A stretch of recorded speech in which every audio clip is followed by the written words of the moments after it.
Salut, bloquons tout. Ce mouvement émergent de révolte sociale du 10 septembre, des grèves, des manifestations et même de la désobéissance civile sont au programme.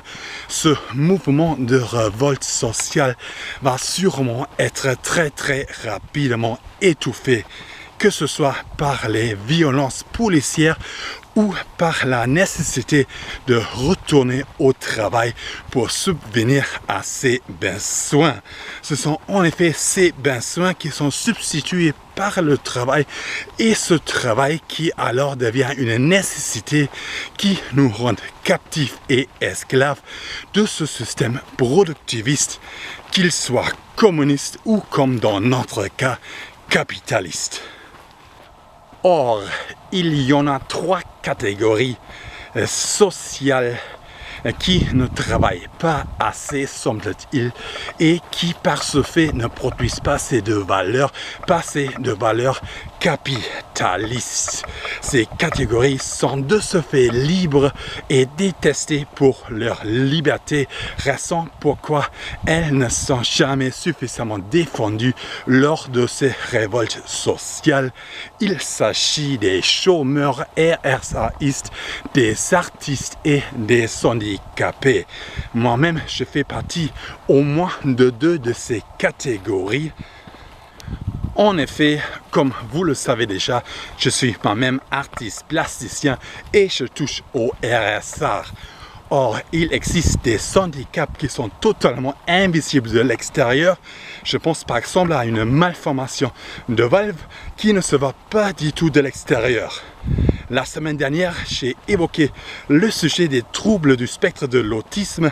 Effectivement, les troubles du spectre de l'autisme sont déficiences intellectuelles, sont également absolument invisibles, notamment quand un tas de stratégies de compensation sont appliquées pour camoufler ou pour masquer ces difficultés relationnelles et sociales, pour masquer et camoufler ces troubles cognitifs.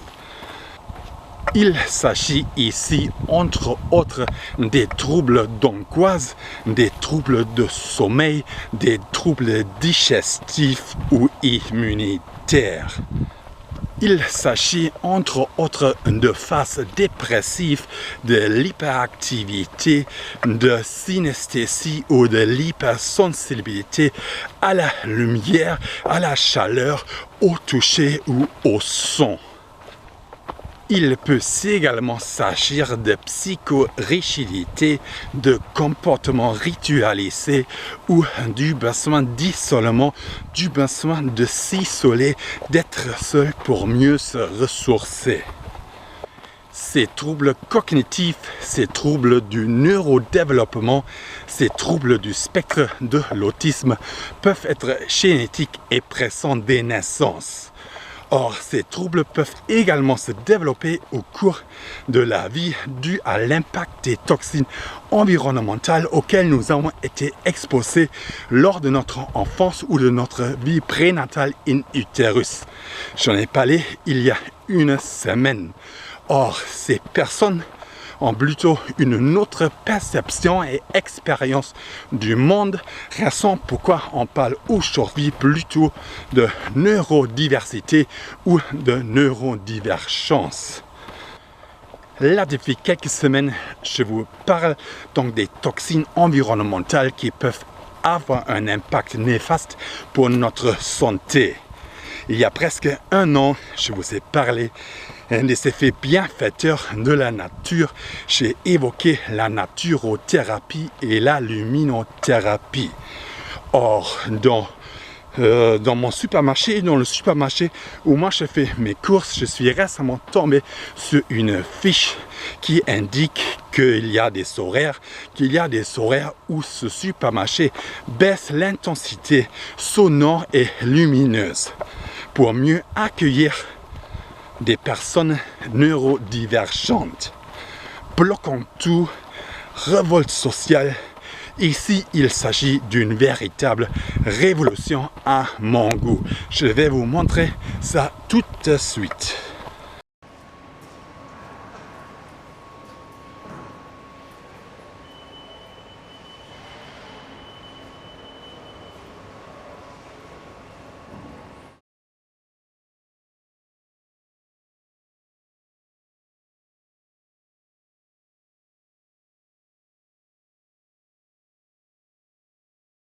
Voilà. Révolte sociale, révolution, neurodivergence, on est tous différents. Moi, je me sens quand même mieux dans la nature que dans un supermarché et c'est bien pour cette raison que je vais encore continuer aujourd'hui à ramasser les déchets ici, à faire mon plugging, mon éco-jogging aujourd'hui. C'est parti!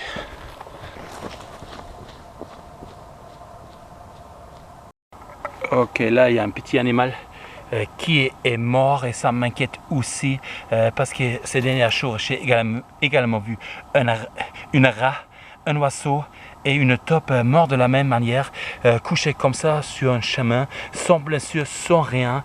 Donc là aussi j'ai l'impression que c'est la chaleur, que c'est la sécheresse qui les fait mourir en fait. Et si c'est ça, c'est extrêmement préoccupant. Parce que ça, j'ai jamais vu ça avant. Et en fait, vraiment, ces derniers jours, ces dernières 2 semaines, j'ai vu ça plusieurs fois.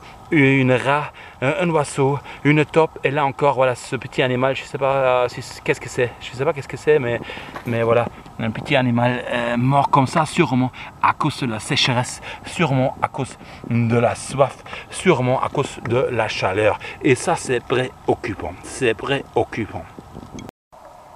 Ok, là il y a un doggy bag vide, donc ça c'est un sac en plastique, un sac à caca en plastique pour les chiens.